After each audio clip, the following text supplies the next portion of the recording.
පිම්බර මාර සැනක දෙක බිය ගන්නේ විසල් උළු අත දෙවිවරු එදා දුවන්නේ රැස දිලෙන අප මුනිදුන් තනි නොකරන්නේ රැස මුනි තෙද බල දැඩි මුඩු සුරිඳු වඩින්නේ. යක්ෂ ලෝකයත් මනුෂ්‍ය ලෝකයත් අතර ප්‍රබල කිවිසුමක් තිබෙනවා. යම් කිසි යක්ෂයෙකු මනුලොව නරයෙකුට දිෂ්ටි බැල්ම හෙළනවා නම් වෙසමුණි රජුගෙන් අවසර ගන්නම ඕනේ. ඒ වගේම යම් කිසි මනුෂ්‍යයෙක් යක්ෂයින්ව පාලනය කරනවා නම් වෙසමුණි රජුගෙන් අවසර ගන්නම ඕනේ. වෙසමුණි රජතුමාව සම්බන්ධ කරගන්නම ඕනේ. යක්කුත් එක්ක වැඩ කරන මනුස්සයින්ට කියන්නේ গুপ্ত ශාස්ත්‍රය ප්‍රගුණ කළ ඇදුරුතුමන්ලා කියලා. එහෙමත් නැත්නම් යකැදුරන් කියලා. තවත් විදිහකට කිව්වොත් කට්ටඬි. මේ හදන නිර්මාණය කට්ටඩියන් විසින් නිර්මාණය කරගන්නේ ප්‍රබල යකුන් යක්ෂණියන් සමග වැඩ කටයුතු ආරම්භ කරන්න කලින්. වෙසමුණි රජතුමාගේ වම් අතේ දරා සිටින යකුන් පවා මෙල්ලවන ආයුධය තමයි මේ නිර්මාණය කරන්නේ. මේකට කියන්නේ ඊගස කියලා. ඊගස හදාගන්න විදිහ නරඹන ගමන්ම අපි ඊගහේ විස්තරය ගැන කතා කරමු. මේ ඊගසට වෙසමුණි රජතුමාගේ තෙද බල පරාක්‍රම ඇතුළත් කරලා දිෂ්ටි කරලා සිද්ධි කරලා බල පිහිටුවල තමයි යකදුරන් පාවිච්චියට ගන්නෙ. යක්ෂ ආත්ම පාලනය කරන්න ඔවුන්ගෙන් වැඩ ගන්න වෙසමුණි රජතුමා මේ ඊගසට බලය ලබා දීලා තියෙන බවයි යකදුරන් යක්ෂයින්ට පවසන්නේ. වෙසමුණි රජුන්ගේ අනට අඩංගු නැති යකෙක් මෙලොව නැති බවයි ඔවුන් පවසන්නේ. වෙසමුණිගේ තෙද බල පරාක්‍රම ඒ තරම් ප්‍රබලයි. වෙසමුණිගේ නම ඇහුණත් යකුන්ට උන් හිටි තැන් අමතක වෙනවා. බියෙන් වෙවුලා සලිත වෙනවා. දහඩියෙන් ගත තෙත් වෙනවා. සුළු දිය පහ වෙලා සිහිසන් වන යකුන්ද සිටින බවයි ඔවුන් පවසන්නේ. වෙසමුණි රජුගේ තේජස, බලය, නපුරුකම ඒ තරම් බලවත්. වෙසමුණි රජතුමා වැරදි කරපු යක්කුන්ට දඬුවම් කරපු ආකාර 32ක් සඳහන් වෙනවා. ඒ දඬුවම් ක්‍රම 32 තමයි ලංකාවේ රජවරුනුත් පාවිච්චි කළේ. දෙතිස් වද කියලා හැඳින්වුවේ ඒ දඬුවම් ක්‍රම 32යි. වරදකරුවන්ට දඬුවම් දෙන්න පාවිච්චි කළ මේ දඬුවම් ක්‍රම 32 හෙළ රජවරුන්ද පාවිච්චි කළා. මේ දෙතිස් දඬුවම් ගැන ඔබ දන්නේ නැත්නම් කමෙන්ට් කරන්න. මම ඒකත් කියලා දෙන්නම්. වෙසමුණි රජතුමාගේ දකුණු අතේ තිබුණේ වීදුරු කඩුවක්. වම් අතේ තිබුණේ ඊගසක්. මේ නිර්මාණය කරන්නේ ඒ ඊගස.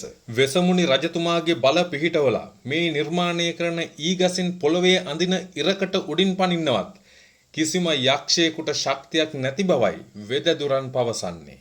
මේ ඊගස නිර්මාණය කරන්නට පාවිච්චි කරන්නේ ගොක්කොළ, පුවක් මල්, බුලත් කොළයක්, රත් මලක්, ඒ වගේම දෙරියන් සාගුලක් දිග පුවක් පටියක් පමණයි. වෙසමුණි රජතුමාගේ මේ ඊගස අතේ ඇති යකදුරාගේ අනට කීකරු නොවී ඉන්නට කිසිදු යක්ෂයෙකුට නොහැකි බවයි යකදුරන් පවසන්නේ. යක්ෂ ඉනාවෙන් මතුරා අසන ප්‍රශ්නවලට පිළිතුරු නොදී සිටින්නට කිසිම යක්ෂයෙකුට අවස්ථාවක් නැහැ.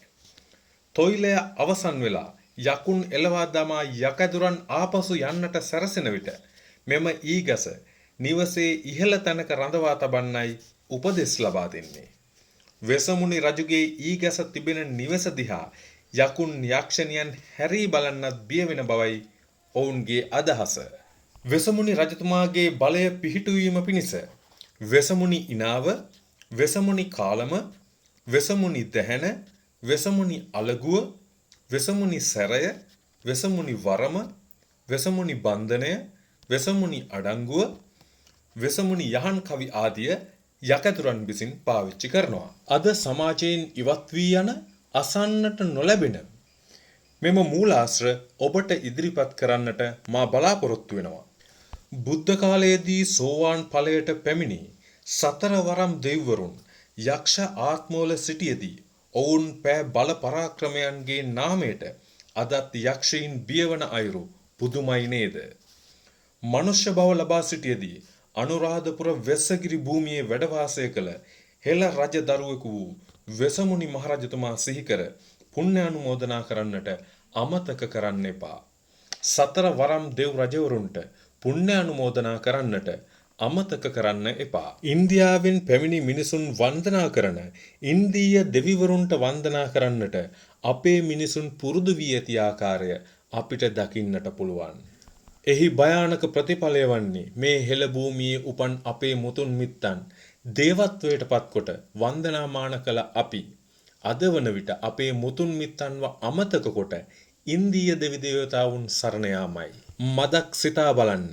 යම්කිසි මොහොතක ඔබට පිහිටක් උදව්වක් අවශ්‍ය වූ අවස්ථාවක ඔබට පිහිටවන්නේ ඉන්දියාවෙන් පැමිණි දෙවියෙක්ද? එසේත් නොමැතිනම් ඔබේ ලේ ඥාති පරම්පරාවේ අතීතයේ ඔබේ මුතුන් මිත්තෙක් වී සිටි දැන් දේවත්වයේ සිටින කෙනෙක්ද? ඒ නිසා කිසිම මොහොතක තමුන්ගේ රටේ තමුන්ගේ පරම්පරාවේ ලේ ඥාතීන් ලෙස අපි හඳුන්වන අපේ මුතුන් මිත්තන්ව අමතක කරන්නට එපා.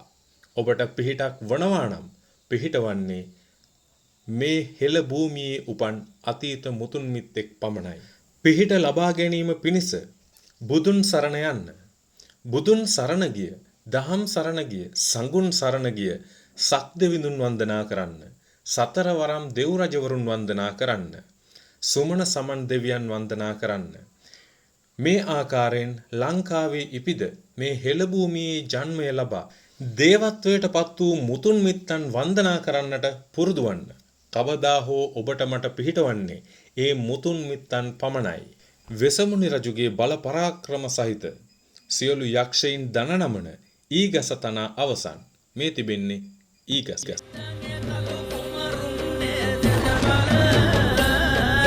සිද්ධාන්‍ය විසමු